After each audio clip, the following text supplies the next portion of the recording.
Here's the thing about Gunvolt. He's a good guy who suffers like every other anime protagonist. I don't hate it, I just don't find him interesting. It's so generic. But Copen, where do I even start? In Azure Striker Gunvolt 2, he's fueled by this pure hatred for adepts, blaming them for his father's death even though the lore implies it was an accident. He has zero filter when it comes to hate. But outside of combat, he's a loving brother who adores Mitchell and jokes around with his cyborg maid Nori. He even sees Lola, his combat AI, as family. In the Clockwork Daydream audio drama, he wanted Lola to stay by Mitchell's side not because she was useless in the fight, but because he saw her as part of the family. Even when Lola, in her human form, got defensive and shouted, "Don't tell me what to do, I want to fight along beside you." It showed that bond, that connection, that wholesomeness. Then finding out Mitchell is an adept, that breaks him. He's suddenly forced into a conflict where the very thing he swarmed to wipe out is his own sister. Fucking tragedy, man. By the time Luminous Avenger X rolls around, he's been fighting a losing war for a century. The talk feature reveals that humans literally threw rocks at him and Lola because they were scared he'd attract the robots. He's cold, detached, and empty, much like how the voice actor delivers his lines, which is perfect in this context, until he meets Kohaku. Watching him slowly regain his humanity through those kids, that's fucking wholesome. Hell, there's even a dialogue where he lets the kids play with his gun. He tells them to be careful, still with that detached tone, yet the dialogue itself says otherwise. Then there's part where Maria doesn't want to eat her tomatoes. Copen starts listing all the health benefits of tomatoes, and when the kids ask how he knows so much, they suspect it's just because the color is red. Copen denies it, but the kids cutely decide that that's the real reason anyway. Hilarious, it's cute, fucking wholesome. Again.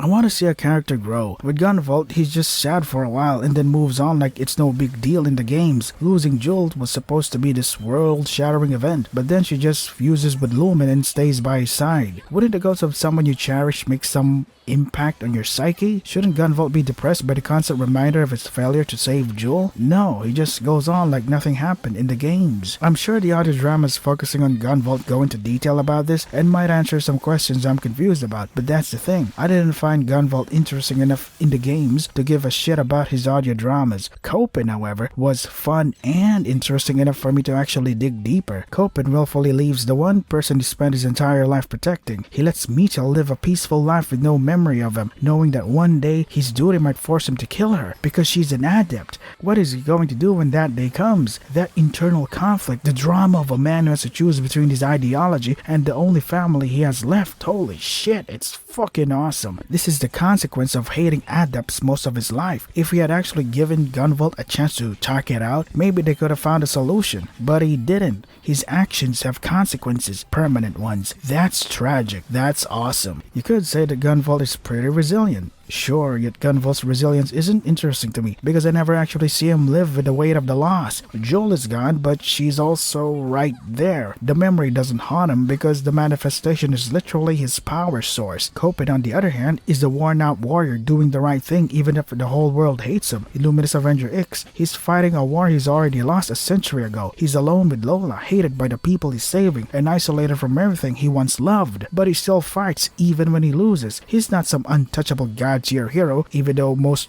pro players make him out to be because of their fucking pros and his and they make Copen look unbelievably awesome. He almost got his head taken off by Blade. If it weren't for Kohaku throwing that smoke bomb to buy them time to escape, Copen's story would have ended right there in the dirt. Then there's the part where Copen retrieves medicine to cure Kohaku. He realizes he can't beat Blade because of her berserk mode and decides it's best to run away. If this was the old Copen from Azure Striker Gunvolt 2, he would have stubbornly tried to fight to the death. In X1, it shows he's grown and matured. He actually knows when to retreat. He's vulnerable, he's desperate, and he's barely holding it together. That's why I care, because when Copen wins, he barely comes out alive. Hell, if it wasn't for Kohaku dealing the final blow to Asimov, Copen and Lola could have died then and there. While I do find Gunvolt's gameplay fun, I find Copen's to be better. Preferences, amazing, right? Also, isn't it kind of funny that Gunvolt would want to talk it out with the bosses? But if that doesn't work, he has no problem killing them? What a good guy.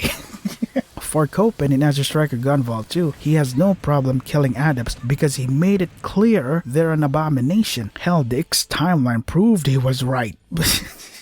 Adepts were wiping out humanity, but let's ignore the X timeline for a second. In Azure Striker Gunvolt 2, Zonda's true form wants to make a world only for adepts. Sounds like a cute euphemism for wiping out humanity and letting adepts rule. So again, in his hatred of adepts, isn't Copen kind of in the right? Dude, even in Azure Striker Gunvolt 3, adepts were evolving into primal dragons that can destroy the world. Again, isn't that proving Copen right? Sure, you can say not all adepts, but we've had 4 games already where we face adepts trying to rule the world. When something's up, it's definitely adepts.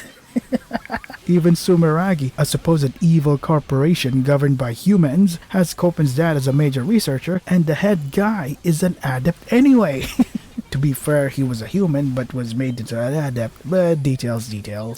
Like, wouldn't it have been better if there were actually humans using glaives or something who were totally on the side of the adepts? Wouldn't that give it more nuance and conflict? But no, the side always causing trouble is the adepts. What am I supposed to say to that? An unrelated topic, but here's why you'll never see a review of Mega Man Zero from me, even though Inti Creates also made those games. I can't just make a review showing how much I sucked. There's so much going on in those games and I died constantly. I see the pro players breezing through with stylish play and I'm respected, but those games just aren't for me, and that's okay. They aren't badly designed, they just aren't for casuals. There's too much going on for me to get interested in how to play it the right way. The Luminous Avenger X games, however, because there's privation and all that cool stuff that makes you nearly invincible, you're free to customize your own difficulty. I love how X and Gunvolt games are accessible to both casuals and pros. It lets a story lover like me actually reach the end to see the narrative payoff without hitting a brick wall while slowly learning the fastest way possible to end the stages and learn boss patterns. But I have to say, hard mode on Luminous Avenger X2 is still absolute bullshit because they hid the true ending there. Complete utter shit, man. You spend the whole series praising the accessibility and then they lack the narrative conclusion behind a mode that's essentially a brick wall for casual players. It's a complete tonal whiplash from the philosophy that made me love these games in the first place. Do I hate Gunvolt?